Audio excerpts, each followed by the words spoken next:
বিসমিল্লাহির রহমানির রহিম। নামাজ ছোট বড় হওয়ার কারণ কি? রাসূল পাক সাল্লাল্লাহু আলাইহি সাল্লাম যখন মেরাজে তাশরিফ নিলেন তখন মহান আল্লাহ তাআলা বান্দাদের উপর 50 ওয়াক্ত নামাজ ফরজ করে দেন।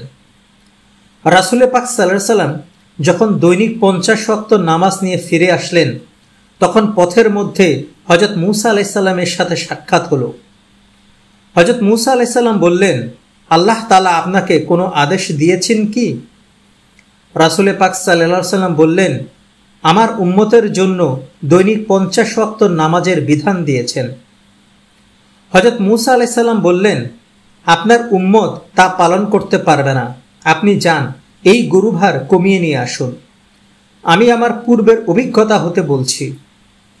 রাসূল পাক সাল্লাল্লাহু আলাইহি সাল্লাম আল্লাহ পাকের দরবারে আরজ পেশ করে 40 ওয়াক্ত করে আনলেন। পথের মধ্যে হযরত মূসা আলাইহিস সালামের সাথে সাক্ষাৎ হলে হযরত মূসা আলাইহিস সালাম বললেন, আরও কমিয়ে আনুন। এভাবে কমাতে কমাতে 5 ওয়াক্ত নামাজ ফরজ করা হলো। কিন্তু হযরত মূসা আলাইহিস সালাম আবার অনুরোধ করলেন আরও কমিয়ে আনার জন্য। রাসূল পাক সাল্লাল্লাহু আলাইহি সাল্লাম বললেন, ইহার চেয়ে কম ইবাদত করাতে আমার লজ্জা হয়, ইহাতেই আমি সন্তুষ্ট। রাসূল পাক সাল্লাল্লাহু আলাইহি সাল্লাম আরও বললেন, 5 ওয়াক্ত নামাজ নিয়মিত আদায়কারীকে ওই 50 ওয়াক্ত নামাজের সমান সওয়াব দেয়া হবে। নামাজ ছোট বড় হওয়ার কারণ কি? ফজরের নামাজ। সুবহে সাদিক শুরু হলেই ফজরের নামাজের ওয়াক্ত শুরু হয় এবং সূর্য উদয়ের পূর্ব পর্যন্ত নামাজের সময় থাকে। বেশিরভাগ মানুষকে দেখা যায় সারাদিন পরিশ্রম করে বাসায় আসার পর তারা বিছানায় যায়। অনেকে আবার ইচ্ছাকৃত বা অনিচ্ছাকৃতভাবে রাত জাগে। কারো অনেক রাত পর্যন্ত ঘুম হয় না, আবার গরম বা শীতকালের কষ্ট। এসব বিবেচনায় বান্দার জন্য ফজরের সময় মাত্র 4 রাকাত নামাজ ফরজ করে দেয়া হয়। 2 রাকাত সুন্নত এবং 2 রাকাত ফরজ। বান্দার কষ্ট হবে বলে নামাজ ছোট করে দেয়া হয়। রাসূল সাল্লাল্লাহু আলাইহি সাল্লাম বলেন, যে ব্যক্তি সূর্য উদয়ের পূর্বে এবং সূর্যাস্তের পূর্বে 2টি সালাত যথাসময়ে আদায় করে, ফজর ও আসর, সে কখনো জাহান্নামে প্রবেশ করবে না। জোহরের নামাজ। সূর্য পশ্চিম আকাশে ঢলে পড়ার সাথে সাথেই জোহরের ওয়াক্ত শুরু হয়ে যায়।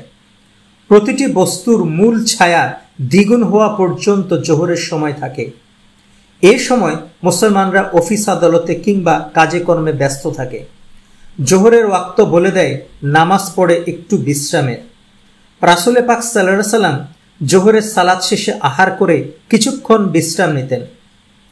যেহেতু নামাজ শেষে আহার করে বিশ্রামের সময় থাকে, তাই এই সময়টাতে নামাজের রাকাত বাড়ানো হয়েছে। 4 রাকাত সুন্নত, 4 রাকাত ফরজ, 2 রাকাত সুন্নত এবং 2 রাকাত নফল। তবে নফল না পড়লেও কোনো সমস্যা নেই। রাসূল পাক সাল্লাল্লাহু আলাইহি সাল্লাম বলতেন, জোহরের সময় এমন একটা সময় যখন আসমানের দরজা খোলা হয়, তাই আমি চাই এই সময় আমার বান্দা কোনো ভালো আমল করুক। আসরের নামাজ। জোহরের ওয়াক্ত শেষ হবার সাথে সাথেই আসরের ওয়াক্ত শুরু হয়ে যায়। সূর্যাস্তের পূর্ব মুহূর্ত পর্যন্ত এ নামাজের সময় থাকে, অর্থাৎ সূর্যের রং পরিবর্তন হবার পূর্ব পর্যন্ত এই নামাজের সময় থাকে।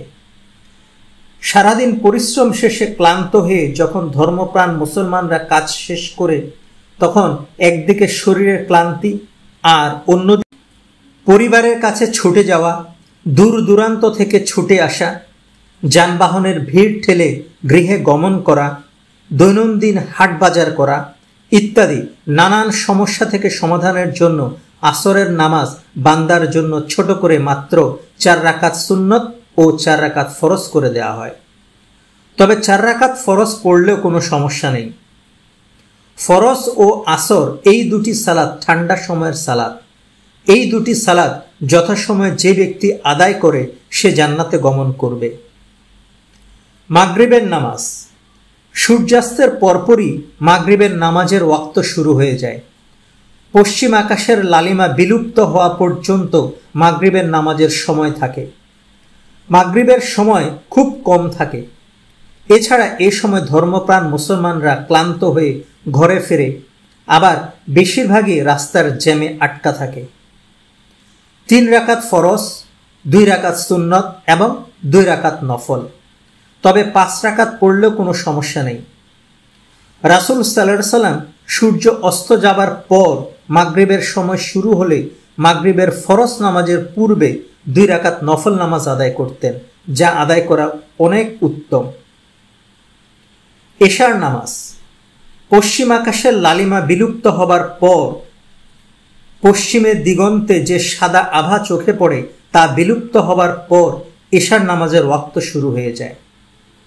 4 রাকাত সুন্নত, 4 রাকাত ফরজ, 2 রাকাত সুন্নত, 2 রাকাত নফল এবং 3 রাকাত বিতর। রাসূল সাল্লাল্লাহু আলাইহি সাল্লাম বলেন, তোমাদের রাতের শেষ সালাতটিকে অর্থাৎ এশা বেতরের সালাতে পরিণত করো। রাসূল সাল্লাল্লাহু আলাইহি সাল্লাম এশার সালাতের পর আর কারোর সাথে কথা বলতেন না, নিদ্রা যেতেন।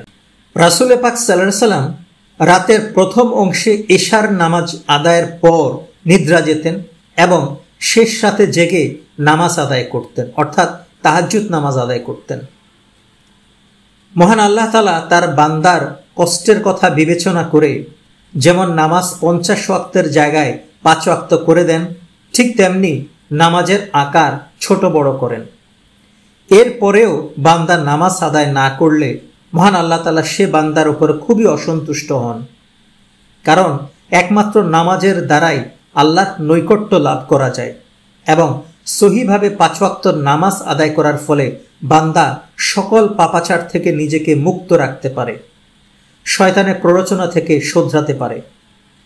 তাই আমাদের প্রত্যেকের 5 ওয়াক্ত নামাজ আদায় করা উচিত। আমিন।